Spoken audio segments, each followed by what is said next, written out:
നമസ്കാരം, ഫിനാൻഷ്യൽ ഗൈഡിലേക്ക് സ്വാഗതം. Income tax return file ചെയ്യാനുള്ള അവസാന തീയതി 2024 ജൂലൈ 31. നമുക്കറിയാം, നികുതിദായകർ നിർബന്ധമായും ചെയ്തിരിക്കേണ്ട ഒരു കാര്യമാണ് ഇൻകം ടാക്സ് റിട്ടേൺ ഫയലിംഗ്. അത് ഏതൊക്കെ രീതിയിൽ ചെയ്യണം, എന്തൊക്കെ കാര്യങ്ങൾ ശ്രദ്ധിക്കണം എന്നുള്ള വിഷയങ്ങളാണ് നമ്മൾ ഇന്നത്തെ എപ്പിസോഡിൽ ചർച്ച ചെയ്യുന്നത്. ഇൻകം ടാക്സ് റിട്ടേൺ ഫയൽ ചെയ്യുമ്പോൾ എന്തൊക്കെ കാര്യങ്ങൾ ശ്രദ്ധിക്കണം, അത് എങ്ങനെയാണ് ചെയ്യേണ്ടത് തുടങ്ങിയ കാര്യങ്ങൾ വിശദീകരിക്കാൻ ഇപ്പോൾ നമ്മളോടൊപ്പം കോട്ടയത്തുള്ള Joseph Mathew and company chartered അക്കൗണ്ടൻസിലെ ചാർട്ടേഡ് അക്കൗണ്ടൻറ്റ് ശ്രീ എബി മാത്യു ജോസഫാണ് നമ്മളോടൊപ്പം ചേരുന്നത്. നമസ്കാരം ശ്രീ എബി. നമസ്കാരം. എന്താണ് income tax return? Income tax return എന്നാൽ ഒരു വ്യക്തിയുടെയോ സ്ഥാപനത്തിൻ്റെയോ ഒരു സാമ്പത്തിക വർഷത്തിലെ മുഴുവൻ വരുമാനത്തിൻ്റെയും ചെലവിൻ്റെയും നികുതി അടവിൻ്റെയും സകല വിവരങ്ങളും അടങ്ങിയിരിക്കുന്ന ഡോക്യുമെൻ്റാണ് ITR അഥവാ ഇൻകം ടാക്സ് റിട്ടേൺ. ഒരു നികുതിദായകൻ എന്ന നിലയിൽ നാം ITR വർഷാവർഷം ഫയൽ ചെയ്യാൻ ബാധ്യസ്ഥരാണ്. ആരൊക്കെയാണ് ITR ഫയൽ ചെയ്യേണ്ടവർ? ഇൻകം ടാക്സ് ആക്ട് 1961 പ്രകാരം ഒരു വർഷം വരുമാനം 2.5 ലക്ഷത്തിൽ കൂടുതലുള്ള എല്ലാവരും ITR ഫയൽ ചെയ്യാൻ ബാധ്യസ്ഥരാണ്. വരുമാനത്തിൻ്റെ മാനദണ്ഡം മാറ്റി നിർത്തിയാൽ മറ്റ് പല കേസുകളിലും ITR ഫയൽ ചെയ്യാൻ നമ്മൾ ബാധ്യസ്ഥരായി വരാം.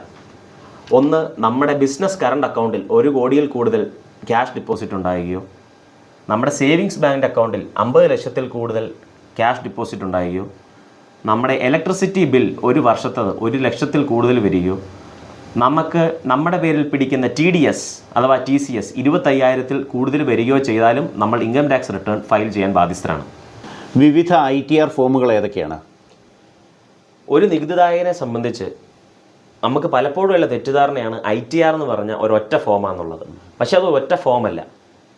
നമ്മുടെ വരുമാന സ്രോതസ്സും നികുതിദായകൻ്റെ തരവും അനുസരിച്ച് 7 തരത്തിലുള്ള ITR form income tax department നമുക്ക് തന്നിട്ടുണ്ട്. അപ്പോൾ ശമ്പളം മാത്രം ഉള്ള ഒരാൾക്ക് 50 ലക്ഷത്തിൽ കുറവ് ശമ്പളവും മറ്റ് ഇൻകങ്ങളും ചേർത്ത് ഉള്ള ഒരാൾ ഫയൽ ചെയ്യേണ്ട ഫോം എന്ന് പറയുന്നത് ITR 1 ആണ്. ITR 2 എന്നാൽ 50 ലക്ഷത്തിൽ കൂടുതൽ 50 ലക്ഷത്തിൽ കൂടുതൽ ഇൻകവും സ്റ്റോക്ക്, ഷെയർ മുതലായവ വിൽക്കുകയും വാങ്ങുകയും ചെയ്യുകയും അതുപോലെ തന്നെ വസ്തു മേടിക്കുകയും വാങ്ങുകയും ചെയ്യുന്നവർ ഫയൽ ചെയ്യേണ്ട ഫോമാണ് ITR 2. ITR 3 എന്നാൽ ബിസിനസ് ഇൻകം ഉള്ളവരോ ഒരു പാർട്ണർഷിപ്പ് ഫേമിൽ പാർട്ണറായിട്ടുള്ളവരോ ഫയൽ ചെയ്യേണ്ട ഫോമാണ്. ITR 4 എന്നാൽ ചില പ്രത്യേക ബിസിനസ് സാഹചര്യങ്ങളിൽ ഫയൽ ചെയ്യേണ്ട ഫോമാണ്. ITR 5, 6, 7 എന്നാൽ പാർട്ണർഷിപ്പ് ഫേമുകളും കമ്പനികളും ചാരിറ്റബിൾ ഓർഗനൈസേഷൻസ് അതുപോലെ തന്നെ പൊളിറ്റിക്കൽ ഓർഗനൈസേഷൻസ് ഒക്കെ ഫയൽ ചെയ്യേണ്ട ഫോമുകളാണ്. ഇൻകം ടാക്സ് റിട്ടേൺ ഫയലിംഗുമായിട്ട് ബന്ധപ്പെട്ട് കേൾക്കുന്ന 2 വാക്കുകളാണ് ന്യൂ സ്കീമും ഓൾഡ് സ്കീമും. എന്താണ് ഇത് തമ്മിലുള്ള വ്യത്യാസം? ഈ ന്യൂ സ്കീം, ഓൾഡ് സ്കീം എന്ന് പറഞ്ഞ ഇൻകം ടാക്സ് ആക്ട് നമുക്ക് തന്നിരിക്കുന്ന 2 ഓപ്ഷൻസ് ആണ്. ഒരു നികുതിദാതാവിനെ സംബന്ധിച്ച് നമുക്ക് ഏത് വേണമെങ്കിൽ ചൂസ് ചെയ്യാം. നമുക്ക് ഗുണമായത് ഏതാണോ അത് നമുക്ക് ചൂസ് ചെയ്യാം. ഓൾഡ് സ്കീം എന്ന് പറഞ്ഞാൽ നമ്മൾ പണ്ട് തൊട്ട് ഫോളോ ചെയ്ത് വന്ന പോലെ തന്നെ 60 വയസ്സ് വരെയുള്ള ഒരാൾക്ക് ബേസിക് എക്സംഷൻ 2.5 ലക്ഷം രൂപ, 60 ലക്ഷം തൊട്ട് 60 വയസ്സ് മുതൽ 80 വയസ്സ് വരെയുള്ളവർക്ക് ബേസിക് എക്സംഷൻ ലിമിറ്റ് 3 ലക്ഷം രൂപ, 80 വയസ്സിൽ കൂടിയുള്ളവർക്ക് ബേസിക് എക്സംഷൻ ലിമിറ്റ് 5 ലക്ഷം രൂപ എന്നിവയാണ്. അതിൽ തന്നെ 2.5 ലക്ഷം മുതൽ 2.5 ലക്ഷം വരെ ടാക്സ് 0%, 2.5 തൊട്ട് 5 ലക്ഷം വരെ 5%, 5 തൊട്ട് 10 വരെ 20%, 10-ന് മുകളിൽ 30%ആണ് ടാക്സ് റേറ്റ്. ഇതിനകത്തെ ഗുണം എന്താണെന്ന് പറഞ്ഞു കഴിഞ്ഞാൽ ഇൻകം ടാക്സ് ആക്ട് നമുക്ക് പല അലവൻസും ഡിഡക്ഷനും നമ്മുടെ ഇൻകത്തിൽ നിന്ന് തരുന്നുണ്ട്. അതായത് HRA സംബന്ധമായ അലവൻസ്, LTC അഥവാ leave travel concession, entertainment allowance, meal allowance, അതുപോലെ തന്നെ ATCയിലുള്ള ഇൻവെസ്റ്റ്മെൻറ്റുകളായ പ്രൊവിഡൻറ്റ് ഫണ്ടിലേക്കുള്ള ഇൻവെസ്റ്റ്മെൻറ്റ്, LICയിലേക്കുള്ള ഇൻവെസ്റ്റ്മെൻറ്റ്, അതുപോലെ ഹൗസിംഗ് ലോണിൻ്റെ പ്രിൻസിപ്പൽ അടയ്ക്കുന്നത്, അതുപോലെ തന്നെ മറ്റ് പല അലവൻസുകളും നമുക്ക് പഴയ സ്കീമിൽ കുറയ്ക്കാൻ പറ്റും. പുതിയ സ്കീമിലേക്ക് വരുമ്പോൾ ഏത് പ്രായക്കാർക്കും എക്സംഷൻ ലിമിറ്റ് എന്ന് പറയുന്നത് വെറും 3 ലക്ഷം രൂപ മാത്രമാണ്. അത് മാത്രമല്ല ടാക്സ് റേറ്റുകളിലും വ്യത്യാസമുണ്ട്. 3 ലക്ഷം രൂപ വരെ 0%, 3 ലക്ഷം തൊട്ട് 6 ലക്ഷം രൂപ വരെ 5%, 6 തൊട്ട് 9 വരെ 10%, 10 തൊട്ട് 12 വരെ 15%, 12 മുതൽ 15 വരെ 20%, 15-ന് മുകളിൽ 30% എന്നിവയാണ് ടാക്സ് റേറ്റുകൾ. അതുമാത്രമല്ല പഴയ സ്കീമിൽ ഒരുവിധ അലവൻസുകളും നമുക്ക് കിട്ടുന്നതല്ല. ആകെ കിട്ടുന്നത് സ്റ്റാൻഡേർഡ് ഡിഡക്ഷൻ ആയ 50,000 രൂപയാണ്.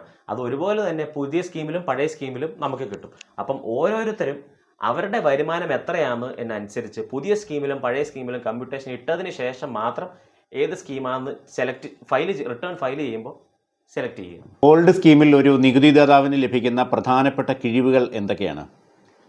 ഓൾഡ് സ്കീമിൽ ഒരു നികുതിദാതാവിന് പല കിഴിവുകളും ലഭിക്കാറുണ്ട്. അതിൽ പ്രധാനപ്പെട്ടത് HRA അഥവാ ഹൗസ് റെൻറ്റ് അലവൻസ് എന്ന കിഴിവ്, LTC അഥവാ leave travel concession, entertainment allowance, tuition fee allowance, uniform allowance എന്നിവ നികുതി തരുന്ന പരിധിക്കുള്ളിൽ നിന്ന് വരുമാനത്തിൽ നിന്ന് കുറയ്ക്കാവുന്നതാണ്.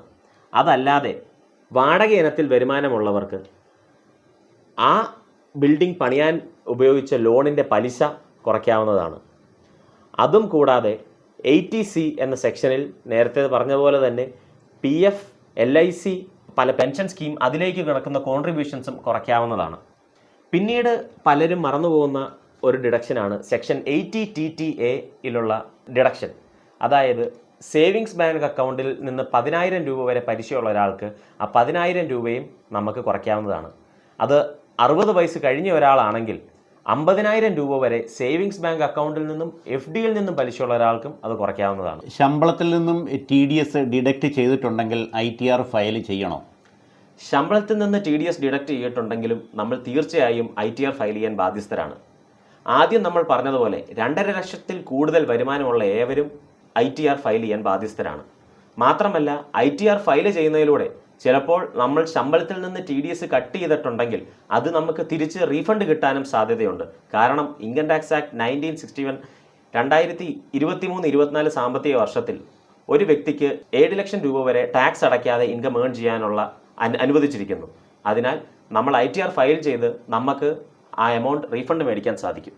ബാങ്ക് പലിശയ്ക്ക് TDS ഡിഡക്റ്റ് ചെയ്തിട്ടുണ്ട്. അങ്ങനെയാണെങ്കിൽ ITR ഫയൽ ചെയ്യേണ്ടതുണ്ടോ?